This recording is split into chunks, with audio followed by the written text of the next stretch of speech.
Στο δεύτερο και κύριο μέρος του συνεδρίου μας, όπου ο Δ. Βασίλης Προμπονάς θα μας κάνει την τιμή να συντονίζει τη συζήτηση. Στην πρώτη μας ομιλία, ο Δ. Κυριάκος Φελέκης, από το Τμήμα Επιστημών Ζωής και Υγείας του Πανεπιστημίου Λευκωσίας, θα μας αποκαλύψει την εξελικτική και μοναδική ρύθμιση των ανθρώπινων γονιδίων από τα μικρο-RNAs.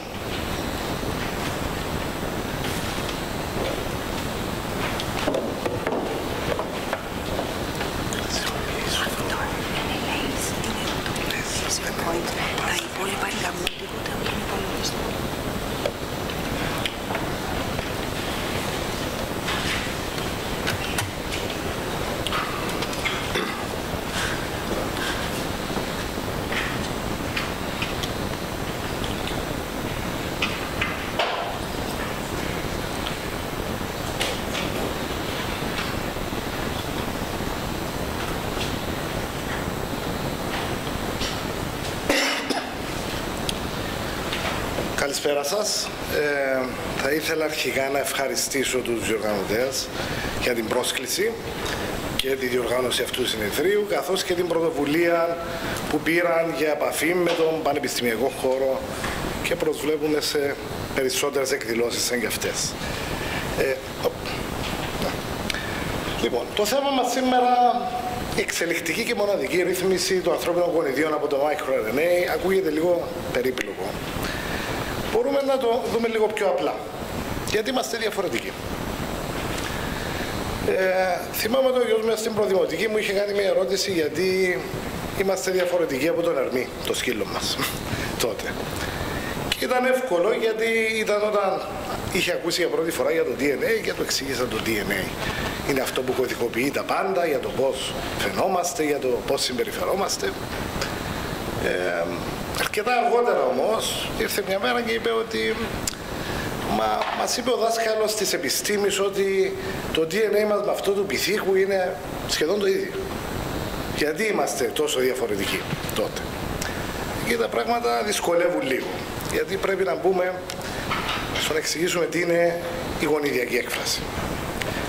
Και παρόλο που σε αυτό το ακροατήριο νομίζω όλοι γνωρίζουμε τι είναι η γονιδιακή έκφραση, το δούμε λίγο γενικά ότι είναι η μετατροπή της πληροφορίας από το επίπεδο του γονιδίου μέσω του mRNA, του εγκυλοφόρου RNA, στην πρωτεΐνη που έχει ως αποτέλεσμα τη δημιουργία του φαινοτύπου.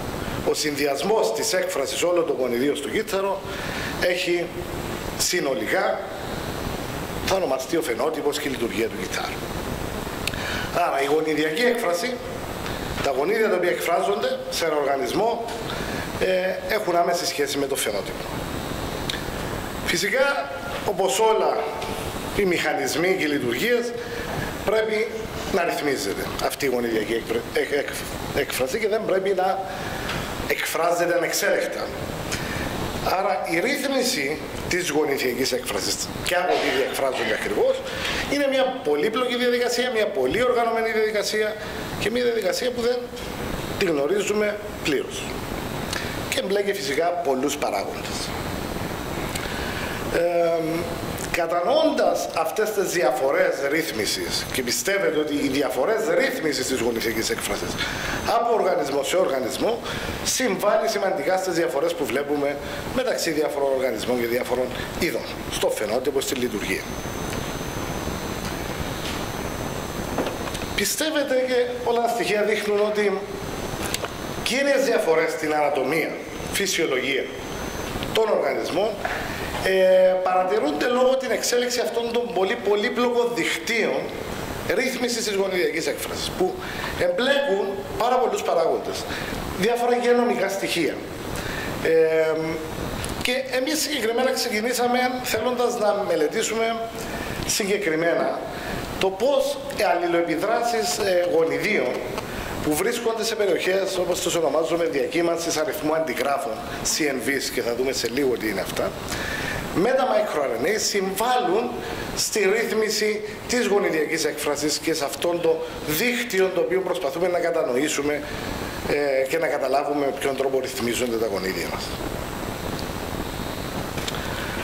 Περιοχές διακύμανσης αντιγράφων θα ονομάζονται CNVs, Copy Number Variations στα αγγλικά, και και θα τις αναφέρω CNVs για ευκολία.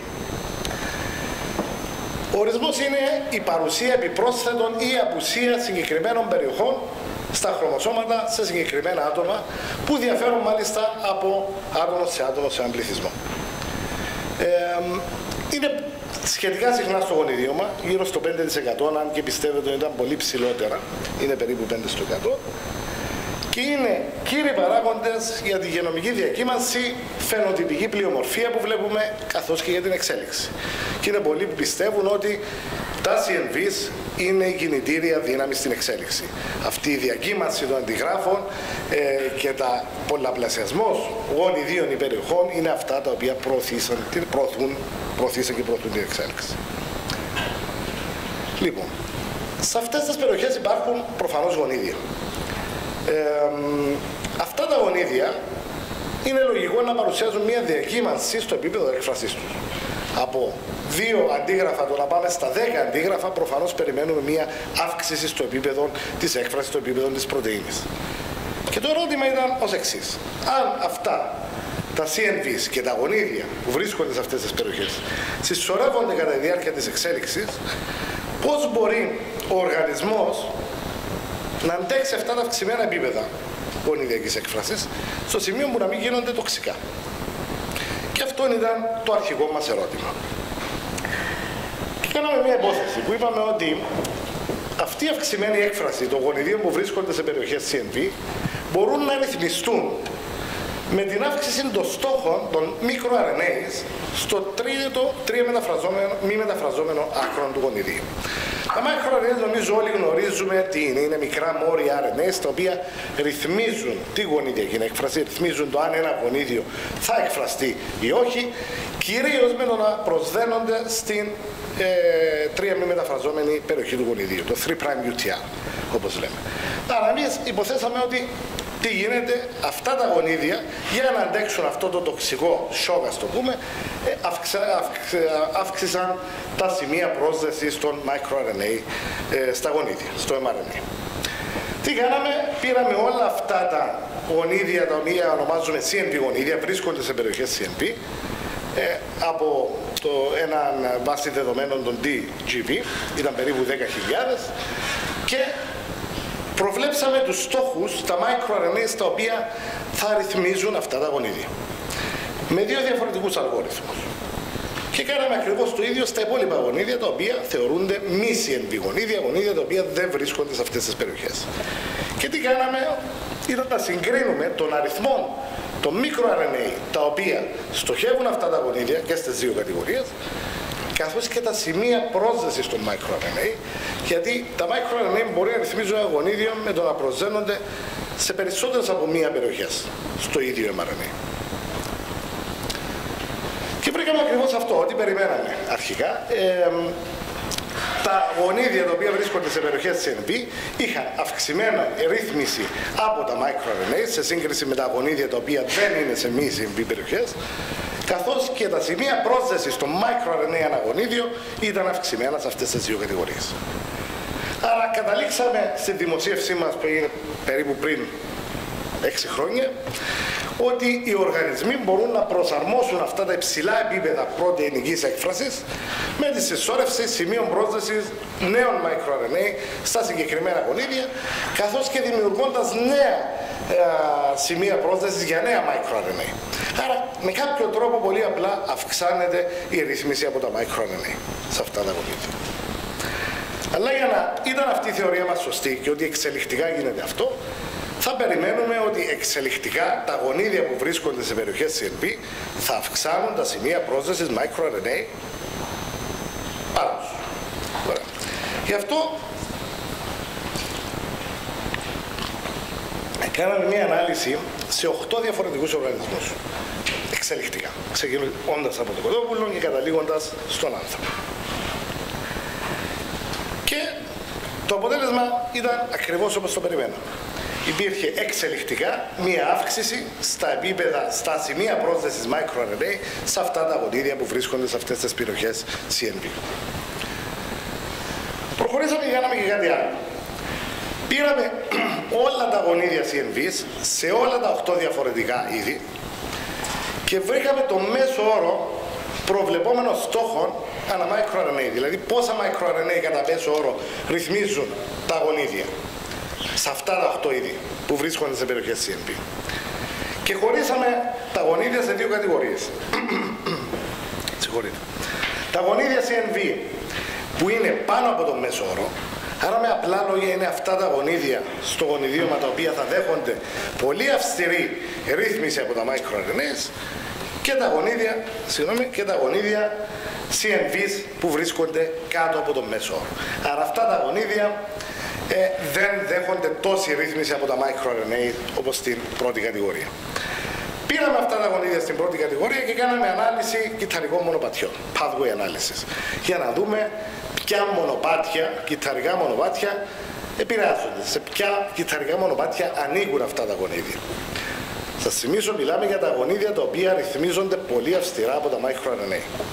Αν και δεν μπορείτε να διακρίνετε εδώ τα αποτελέσματα, θα σας πω την ουσία, η οποία είναι ότι βρήκαμε κάποια κυτταρικά μονοπάτια που έχουν αυστηρή ρύθμιση από τα microRNA στον άνθρωπο, μόνο στον άνθρωπο. Και αυτά είναι τα μεταβολικά μονοπάτια. Αυτά τα μονοπάτια μόνο στον άνθρωπο ρυθμίζονται αυστηρά από τα microRNA, σε κανένα άλλο είδος. Πιο ενδιαφέρον ήταν το ότι βρήκαμε κάποια κυτταρικά μονοπάτια στο οποίο η αυστηρή ρύθμιση από τα microRNA έχει χαθεί στον άνθρωπο. Και αυτά είναι όλα μονοπάτια που σχετίζονται με ασθένειες. Άρα, μήπως μπορεί αυτές οι διαφορές στη ρύθμιση των ανθρώπινων γονιδίων από το microRNA να μπορούν να εξηγήσουν μερικά από τα φυσιολογικά αλλά και παθεολογικά χαρακτηριστικά του ανθρώπου. Γιατί αναπτύσσουμε διάφορες ασθένειες που μπορεί να μην αναπτύσσονται σε άλλους οργανισμούς. Προχωρήσαμε λίγο παραπέρα για να μπορέσουμε να πείσουμε ότι η θεωρία αυτή είναι σωστή. Άρα, κοιτάζοντας το γονιδίωμα, βρήκαμε ότι, προς έκπληξη μου από την αλήθεια, ότι υπάρχουν γονίδια σε όλους τους οργανισμούς που μπορεί να μην έχουν τρίτο μη μεταφραζόμενο άκρο, 3' UTR. Και είναι αρκετά. Ή να έχουν ένα 3' UTR που είναι μικρότερο από 7 νουκλεοτίδια, άρα ουσιαστικά είναι άχρηστο. Αυτά τα γονίδια χάνουν τη φυσική ρύθμιση από τα microRNA. Γιατί παρόλο που τα microRNA έχουν δειχθεί ότι μπορεί να ρυθμίσουν τα γονίδια και να προσδεθούν σε οποιοδήποτε σημείο του γονιδίου, ο κύριος μηχανισμός ρύθμισης είναι με να προσδένονται σε αυτά στο 3' UTR το γονιδί. Άρα αυτά τα γονίδια θα χάσουν αυτή τη ρύθμιση. Άρα μπορούμε να τα χρησιμοποιήσουμε ως μοντέλο για να μελετήσουμε περαιτέρω αυτή τη θεωρία μας. Το πρώτο πράγμα που προσέξαμε ήταν ότι στον άνθρωπο, ξεκινούμε από τα 8 είδη μας που είδαμε πριν από το κοτόπουλο μέχρι τον άνθρωπο, ο αριθμός αυτών των γονιδίων με τα μικρά 3' UTR είναι πολύ μικρός σε σύγκριση με τα άλλα είδη. Άρα αυτό μας κίνησε το ενδιαφέρον στο γεγονός ότι στον άνθρωπο πιθανόν να μην μπορεί να αντέξει γονίδια τα οποία δεν ρυθμίζονται από το microRNA εξελικτικά. Πήραμε τώρα αυτά τα γονίδια χωρίς 3' UTR, μικρό 3' UTR και κάναμε πάλι ένα pathway analysis, μία ανάλυση κυτταρικών μονοπατιών στα 8 διαφορετικά είδη. Και είδαμε σε ποια μονοπάτια είναι